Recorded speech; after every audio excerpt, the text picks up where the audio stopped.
the point of COP is no longer what it used to be. What happens when the world's largest companies and governments meet to tackle climate change? From secret backroom deals to power struggles between old industry giants and new green startups, the UN Climate Conference, or COP, is where the future of our planet gets decided. This is Climate Rising, a podcast from Harvard Business School, and I'm your host, Mike Toffel. In today's episode, we're discussing UN climate conferences and what to expect this year. I'm joined by two guests, Tom Rivett-Carnac, a former UN political strategist and a key architect of the Paris Agreement, and Paul Dickinson, the founder of the global nonprofit CDP. Tom and Paul are also co-hosts of the climate podcast Outrage and Optimism. Together, we'll explore how businesses influence global climate talks, why renewable energy is winning the economic battle but losing the political war, and how national elections are critical to implementing or ignoring what gets decided at UN climate conferences. Paul and Tom, thank you so much for joining us here on Climate Rising. Delighted to be here. Thanks for having us. Always a pleasure, Mike. Always a pleasure. And I told Tom ages ago that you wrote that paper about private politics that Tom and I discussed at great length. So thank you for being the instigator of many interesting discussions we've had. Yeah, I think some of my research was some of the earliest to plumb CDP data. So thanks to you and your staff for providing the data way back when. And a whole cottage industry of CDP data analyses have emerged ever since. So this brings us to sort of how did we meet? How did you meet? And certainly, Paul, you and I met through CDP, and Tom as well back when you were at CDP. So let's begin with a brief intro into where you came from and where you sit now. Tom, you want to get us started? So nice to see you again. I haven't seen you for a very long time. So I'm a founding partner at Global Optimism, which is an organization I started together with Christiana Figueres when we left the UN in 2016, after we were there for several years trying to steer the UN process towards what became the Paris Agreement. Prior to that, I was at CDP for about 7 or 8 years. So your listeners may or may not know that Paul and I actually co-host a podcast together with Christiana Figueres called Outrage and Optimism. And Paul and Christiana are the only two bosses I've ever had. So, take from that what you will, whether that's a good position to be in with my two co-hosts.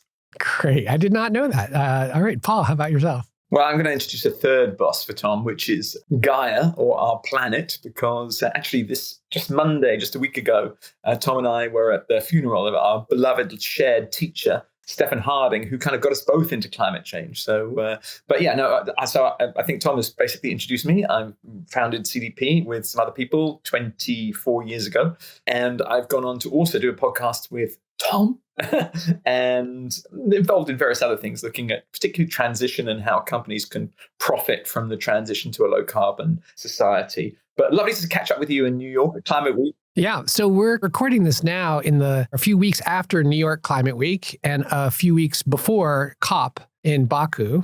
And I think what would be great for us to talk about is how business leaders should engage in COP, or what they should know about COP. And so let's begin with like a bit of background in COP 101. For those who may have heard of COP, they know it's something to do with the UN, something to do with climate change, but may not know much more beyond that. So take us back. How did COP get started, and what are some key COP milestones in the ensuing 20 to 30 years that COP's been around? All right. Okay. I'm going to compress this into a tight time frame, and Paul will come in as well. So first bit of trivia. I always like to put Paul on the spot and ask him questions he doesn't know the answers to in our podcast. So Paul, who, or both of you, in fact, who was the president of COP 1? Oh, some sort of US something from way back. No. So the COP 1 was hosted in Berlin, and the president was Environment Minister Angela Merkel. So that takes you right back to how long these things have been going on. This is the 29th COP happening this year. They happen once a year, so it doesn't take a genius to work out that actually these things have been going since the early 90s. And they were effectively the annual meetings of the Conference of the Parties to the United Nations Framework Convention on Climate Change. So that was adopted back in 92 with the creation of a new convention under the United Nations to try and deal with the systemic threat of climate change with these annual meetings. As I say, first one in Germany, and a series of different attempts to try to get what is essentially short-term systems with political cycles to deal with long-term systemic problems with profound effects on how you plan an economy. We knew it wasn't easy at the beginning, but we've discovered just how hard it is. And there's been various different attempts to work out how we best do that. So there's basically two different philosophies that have been followed. And let me just set that out for you briefly. At the beginning, the intention was that the United Nations, the countries the countries that are parties to the convention, would come together in the annual COPs, and based on science, they would set trajectories and pathways that every country would reduce by a certain amount in order to manage the problem. We quickly discovered that climate change is a problem caused by one group of countries, and the worst impacts are felt by a different group of countries. So that was unfair to expect everybody to do the same thing. So we split countries into what's called Annex 1, which is developed countries, and Annex 2 with different expectations for both of them. We then went through a process of negotiating how much do we need to reduce by in order to solve the problem. And the intention was you solve that at the level of the UN, and then everyone goes back to their countries and puts it in place through national legislation. And the principal example of that philosophy was the Kyoto Protocol in 1997, where there was a collective agreement that Annex 1 countries would reduce by a collective amount. Now, that has a slightly unhappy history for a couple of reasons. Not that it wasn't a significant breakthrough, which it was. Most famously, of course, Al Gore went there in 1997, committed the US, came back home, and could never get it ratified by the US Senate.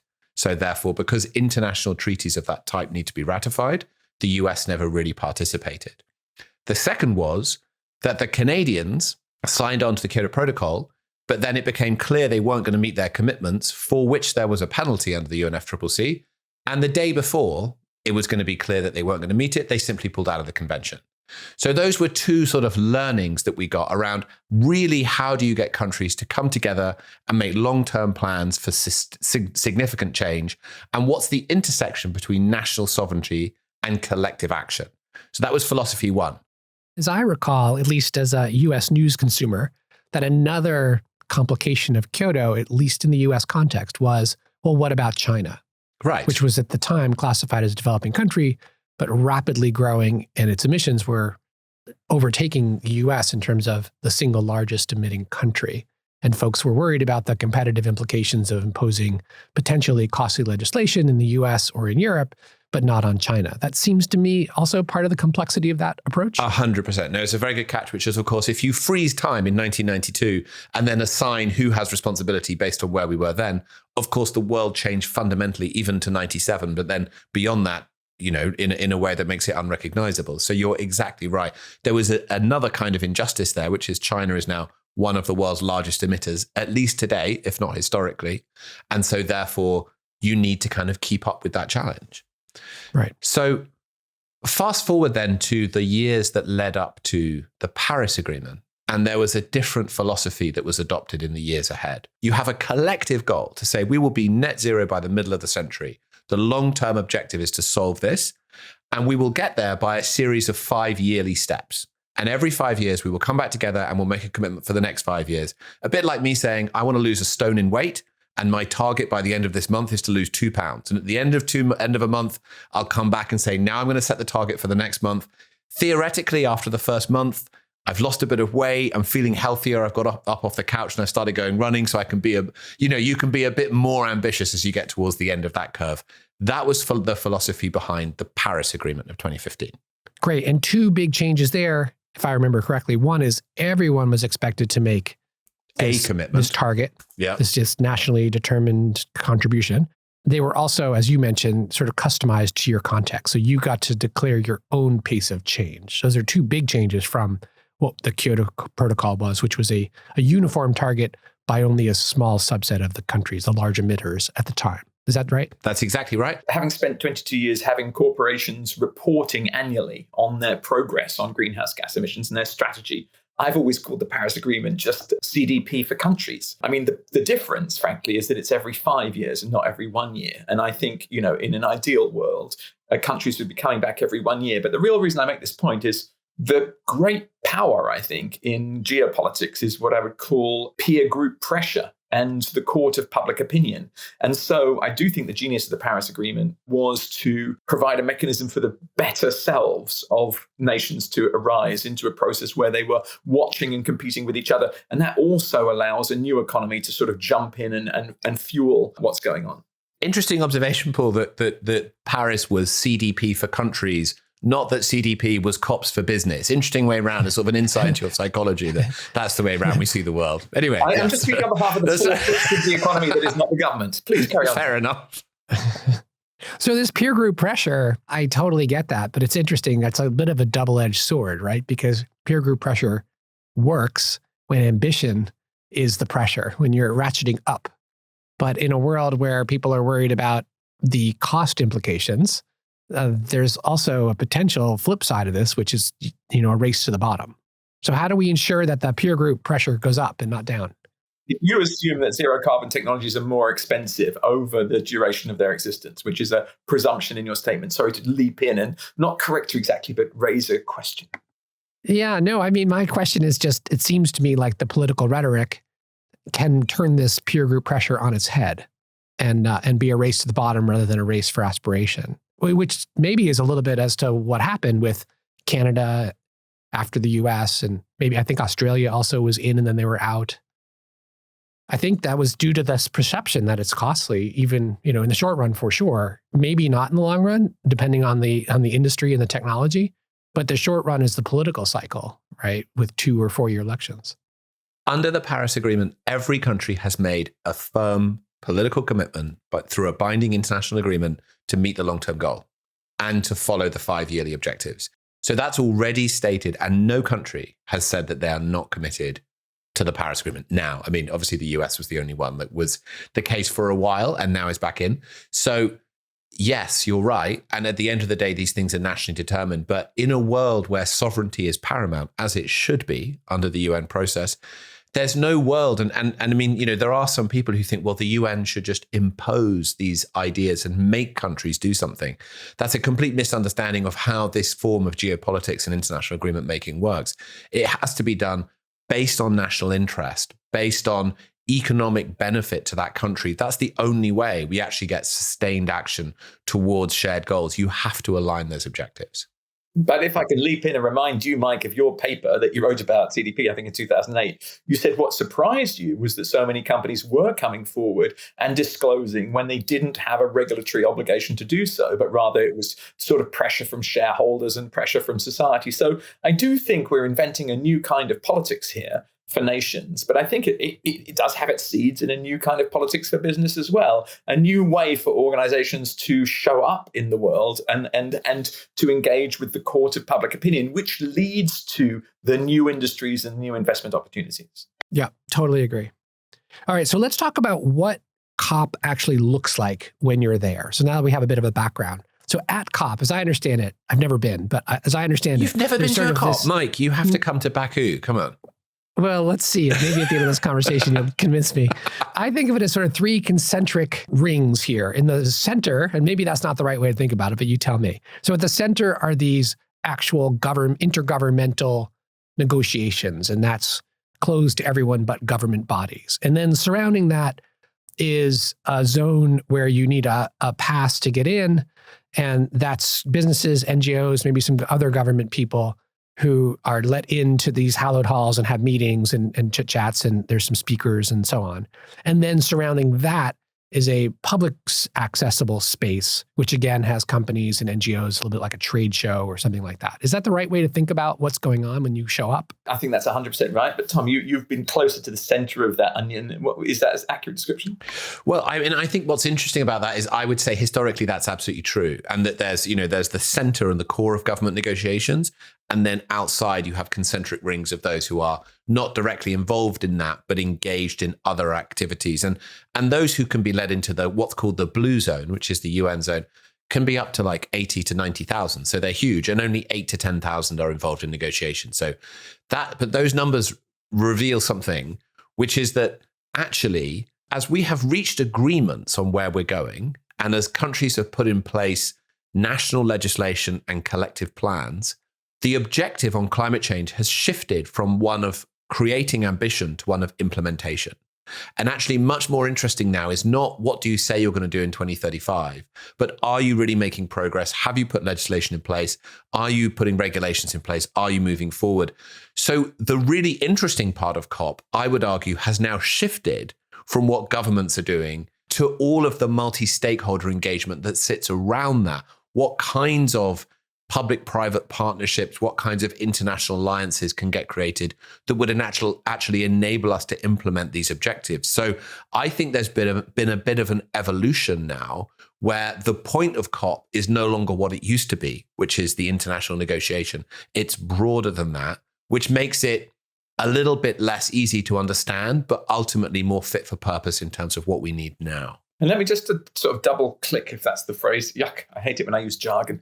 But on the specific point you made there, Tom, which is something that I've heard Christiana say, if I'm not mistaken, which is that in many ways, the big agreement kind of was the Paris Agreement, and a great deal was agreed there. It was agreed there that nations would every 5 years report on their progress, and they agreed to this long-term goal.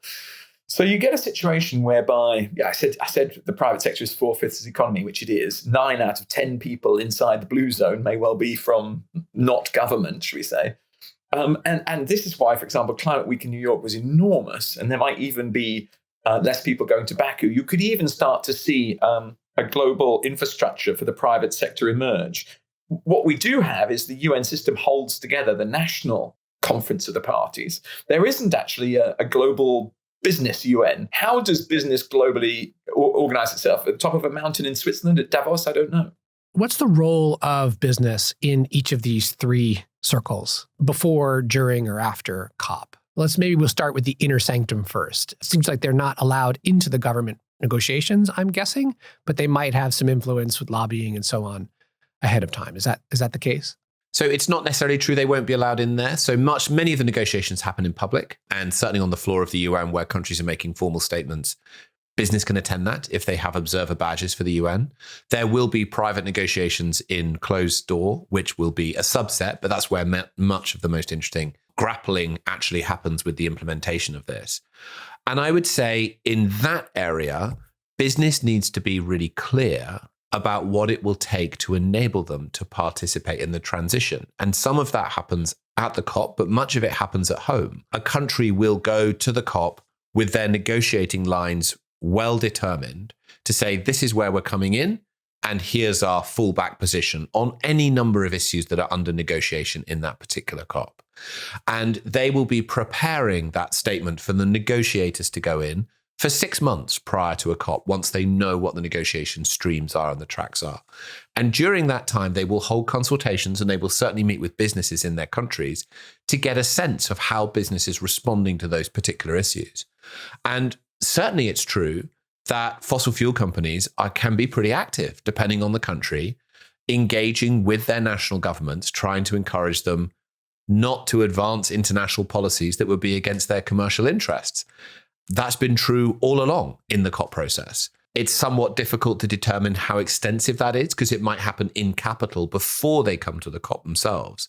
So what I would say is to business leaders who actually want to help create the environment in which they can make profitable decisions that are also beneficial to the transition, those 6 months ahead of important COPs are crucial to go and see the environment minister, go and see the minister of finance and the head of state if possible, or their advisors, and try to push them to actually take really ambitious lines of negotiation to a COP. Once they're actually at the COP, then those lines of negotiation will largely be set. And a minister might be able to come in and be flexible to find an actual outcome or a final form of words. But those 6 months ahead of time are the critical time for progressive business to really encourage their government to be ambitious. You know, I love to draw on this very, very, very, very, very, very, very famous essay from Milton Friedman in 1970, when he said, the social responsibility of business is to make profits. And you can leave that statement there. You can say, okay, that's fine. But if you accept that statement, given the context of climate change has got this disastrous impact on humanity, the social responsibility of government is to make decarbonisation profitable.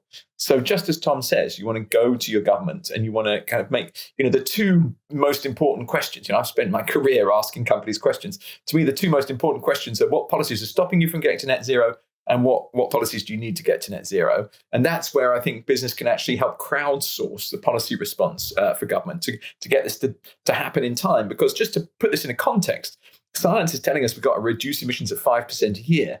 Friends, we only ever achieved that once in the year of COVID. So we've got, a huge mountain to climb, and we ain't climbing it, not yet, but we have to.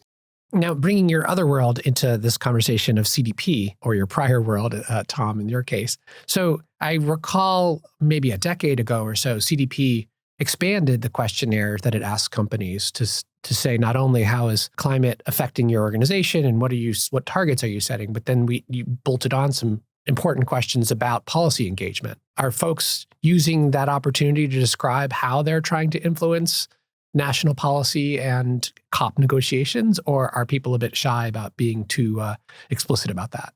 Well, credit to Tom, because I think he and Thomas O'Neill pioneered those questions. I mean, a long time ago, we started really asking about trade associations. And I think there's been a lot of advance in the thinking about how trade associations sort of appropriately and inappropriately act as camouflage for the political goals of corporations. But I think that the CDP questions are always evolving, and you can see CDP questions now. They do ask, because they're all on our website, they do ask about policy and sort of policy aims. And I think that we've got some maturity here to arrive at.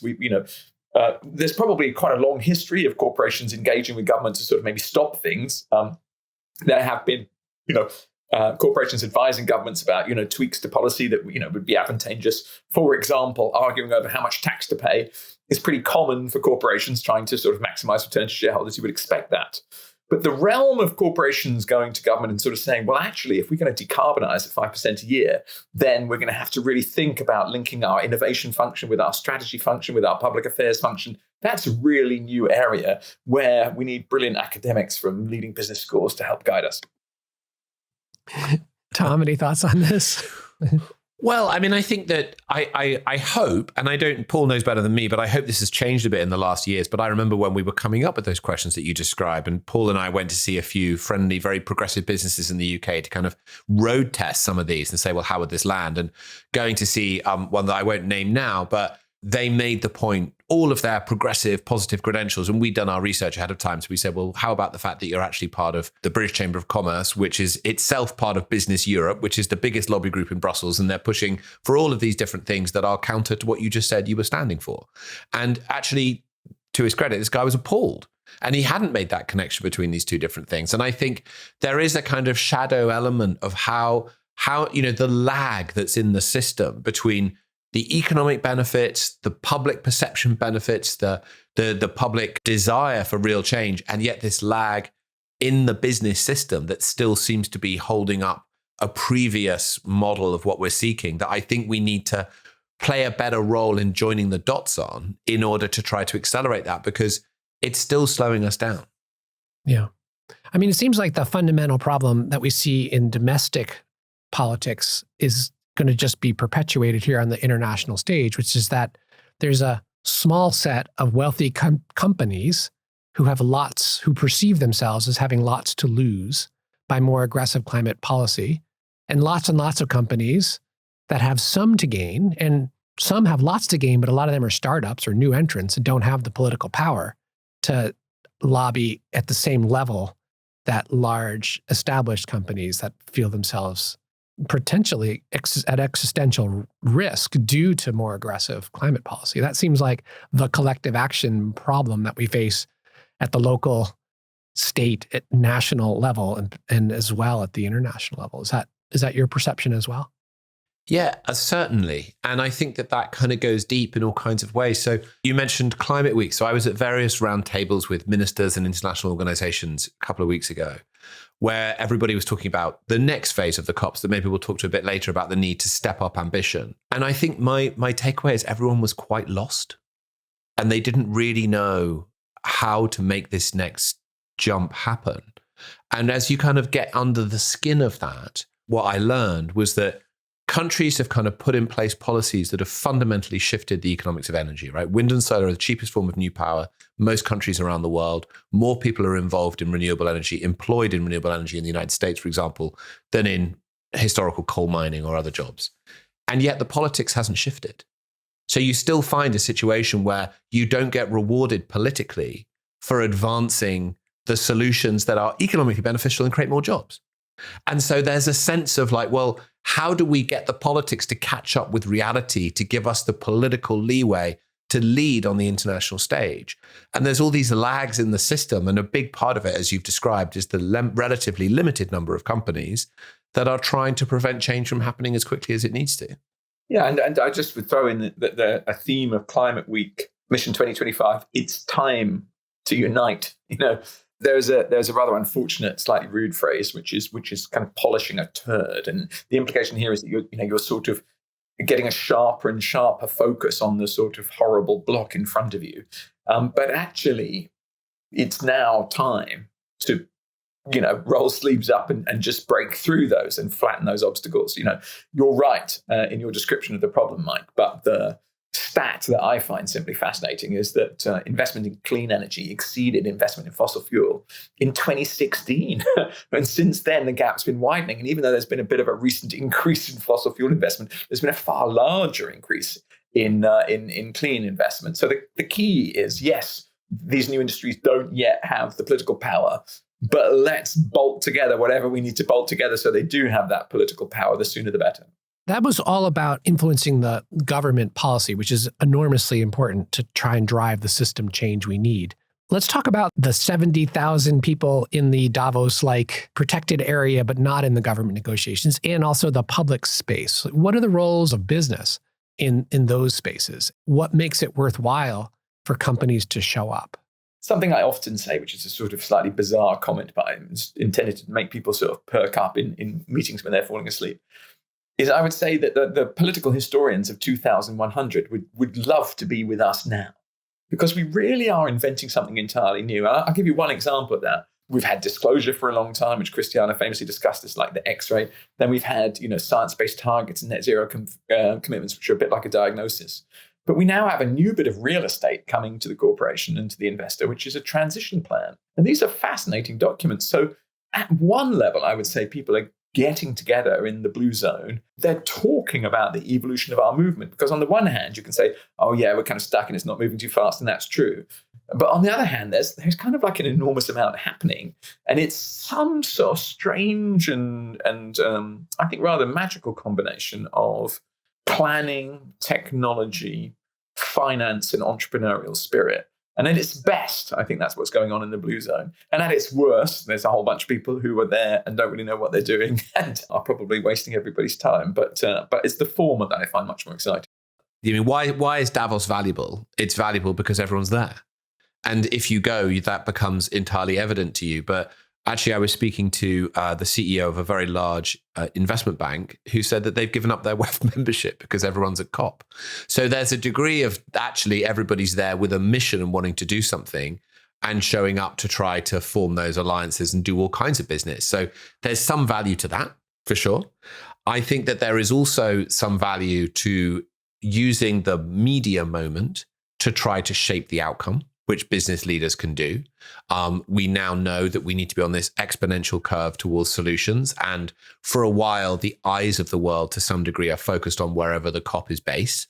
And actually, ambitious CEOs that want to be known for having a social and environmental conscience, driving the world in a positive way, can do that in a kind of measured and useful way at a COP. And the third thing, I think that there is real commercial benefit to going to do deals.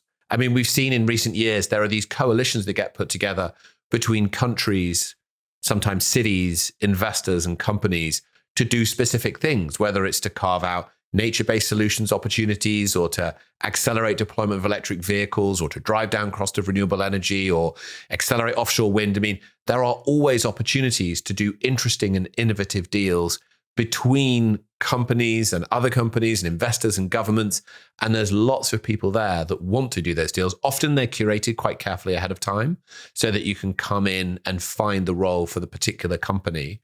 But I would say that's an area where the partners that can do something innovative and interesting can often be found, and that can be delivered. Got it. It seems to me like this probably takes a few times to figure out exactly how to navigate productively a large event with tens of thousands of people. How do people even get started? How do people get these passes to be able to go past the public domain into the Davos-like sanctum of 70,000 people? Yeah, no, it's a great question. I mean, I think that There are organizations that are set up that do this very well, right? So WBCSD is a great example.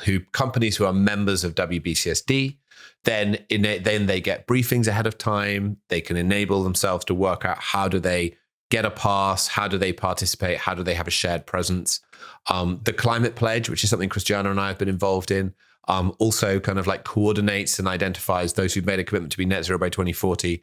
How do we collectively come together and really add value at a COP, and how do we get hold of badges and these sorts of questions? So that sort of thing is navigated. So I do think that there are shared platforms that are well worth engaging with in order to make sense of it in the early days. And I'd also say it's not necessary to go every year. I think that it can be a big distraction after a while. Pick the specific ones that really make sense, whether it's New York Climate Week or COP, and go with particular business to be delivered. It might be fun to go once or twice just to see it, but actually at the end of the day, you want to go with a particular plan and a strategy. Yeah, and I think that last point is absolutely key. I worked for a long time with a lawyer called James Cameron. He said, look, it's the World Widget. If you're in the widget business, it's the World Widget Convention, right? Before I was going to COPs, which I've been to a few, not many, I used to go to computer fairs because I was fascinated by video communication, before COVID put us all on video, right? That's a 2-decade obsession for me. But the point of my story is I had an obsession with video communication. So I would go to very large computer fairs to sort of sell my ideas and also soak up what other people were doing. And I think that's the mindset you want. You want to sell your idea at the COP, and you also want to be picking up what other people are doing. People have been gathering together in these sorts of events for hundreds of years. It's a great way to essentially be able to sort of take the temperature of something, and clearly the internet has made these things smaller. So the sort of giant computer fairs of the early noughties are kind of been a bit more online now. But the two mega trends of the 21st century, you could say, are digitization and decarbonization. So you need to have a strategy, a digital strategy. You need to have a decarbonization strategy. And the COP is a great place for you and your organization, either inside the blue zone or outside or both, to be able to engage with the changes that are happening in our society. We've done a great job of sort of laying out where we've come from and what it looks like. Let's fast forward now and look ahead to COP29. As you mentioned, in Baku, Azerbaijan, what should one expect? Like, I know there's a bunch of things on the table from prior news coverage, like what's the progress that we're actually making with these nationally determined contributions, or NDCs? The funding question, like the wealthier countries funding poorer countries. There's increasing attention to the loss and damage fund, which is about adaptation, not just decarbonization. And then finally, I know there's this increasing focus on the biodiversity consequences of climate change. And there's a whole nother series of conference of parties to the biodiversity domain, annoyingly also called COPs. There are also desertification COPs, if you want to get really confusing about it. Yeah, boy. That's right. I wish they could have some slightly different name. Would it have killed them to call them DOPs and BOPs? I don't know. So anyway, if you show up to COP and as a business person, you see this agenda and probably other things as well that I haven't even articulated, where does one get started in figuring out how to engage? Well, so I think that part of the cycle, so not all COPs are equal, right? Some are bigger than others. They depend a little bit on where they're hosted, the effort and the energy that the presidency, the people who host the COP are called the presidency, and also where they fall in the cycle. So as I said, the Paris Agreement is based on 5 yearly goals, and every now and then a COP comes around where you have to set the next round of goals. And those are particularly consequential because they determine how ambitious the next period of implementation is going to be. So to take the two different COPs together, this year COP29 will be in Baku, Azerbaijan, in the middle of November. We've had varying reports of how large it will be. We've had reports from the Azerbaijanis that it could be as many as 60, 70,000 people. I suspect it will be somewhat smaller than that. This is a very important COP inside the UNFCCC process. And there's lots of reasons for that, but one of the reasons is that it is the year in which we need to determine the next round of funding that flows from the wealthy countries who created the problem to those who are enduring the worst impacts, both to help them transition and also around adaptation. So that's taken the form of what's being called, helpfully, the NCQG, the new collective quantified goal, And this is around finance. You probably remember the number of $100 billion a year that was put together in Copenhagen that Hillary Clinton brought to the Copenhagen negotiations. This is what will the successor of that be? What is the target of financial flows from the north to the south? Now, that's important for various reasons. It's important in and of itself, because actually the impacts of climate change are very uneven, and the impacts, of course, are already being felt substantially in many parts of the global south.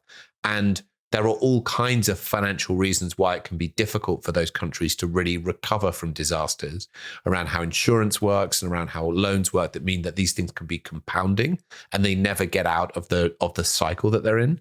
So some of those issues need to be addressed. Those are all issues of justice and equity and fairness, which are very important.